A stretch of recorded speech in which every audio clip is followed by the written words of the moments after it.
ወንድሞቼ ወዴት እየሄድን ነው? ፊት ለፊታችን ጀሃነም አለኮ፣ ሲራጥ አለኮ፣ የቀብር ጭንቅ አለኮ። ይሄንን ሁሉ ያወቅን የማይጠቅሙን ነገራቶች እናደርጋለን። لماذا يا اخوان ለምንድን ነው ይሄ? ነፍሳችንን ቆም ብለን እንጠይቅ። ለነፍሳችን ያለነው እኛ ራሳችን ነን። የራሳችንን ችግር ከራሳችን ጋር ሆነን እንፈልገው። ያኔ ነው እኛ ችግራችንን አይተን ወደ ስኬት የምንቀርበው።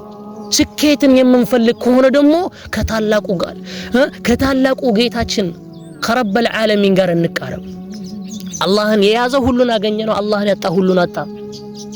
والله እኔ አላህን ቀርብ ያጣሁት ነገር የለም፣ አላህን ርቄ ያገኘሁት ነገር የለም። ሐቂቃ ነው ደግሞ ምንም ከአላህ ምንም አትቀንስም። ولكن الله ካንተም ከናትህም ከአባትህም በላይ ያዝንልሃል፣ ያስብልሃል። አንተ ወንጀል እየሰራህ የሚረዝቅህ ጌታ እንግዲህ አስበው ያ አخوان፣ ወንጀል እየሰራህ አላህ ይረዝቅሃል። لا اله الا الله። እኔ አንዳንዴ አላህ በዚህ ልክ የሚያዝንልን ለምንድን ነው እላለሁ። والله العظيم ያ አخوان አስቡት። አላህ የከለከላቸው ቦታ ሂደህ አላህ የከለከላትን ወንጀል ሁሉ ሰርተህ ولكن ግን የሱን ምግብ የሱን ውሃ ትጠጣለህ።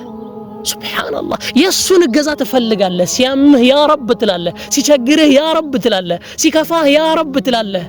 ያ አخوان لماذا ለምንድነው ልባችን በዚህ ልክ የደረቀው? اللهم اني اسالك حسن الخاتمه። ነብያችን ሰለላሁ ዐለይሂ ወሰለም እቺን ዱዓ ብዙት ብለዋል። اللهم اني اسالك حسن الخاتمه። አላህ ሆይ ካቲማዬን አሳምርልኝ። ያ አخوان ካቲማችን ካመረኛ ምን አጣን? ያ አላህ اللهم يا رب الله ሰምተው ከሚጠቀሙት ያርገን፣ አላህ ተናግረው ከሚጠቀሙት ያርገን። ወንድሞቼ እኔ والله እዚህ ጋር ይሄን ዳዕዋ ስናገር ከናንተ በምንም በእውቀት በልጭ አይደለም። ይሄንን ሁሉ እናገራለሁኝ ብያስብያን ነበረው። ولكن ያ ዓለማቱ ጌታ አዛኝ ሆነው አልহামዱሊላህ እኔ መሰለ ንግግር ያናገረኝ። አልহামዱሊላህ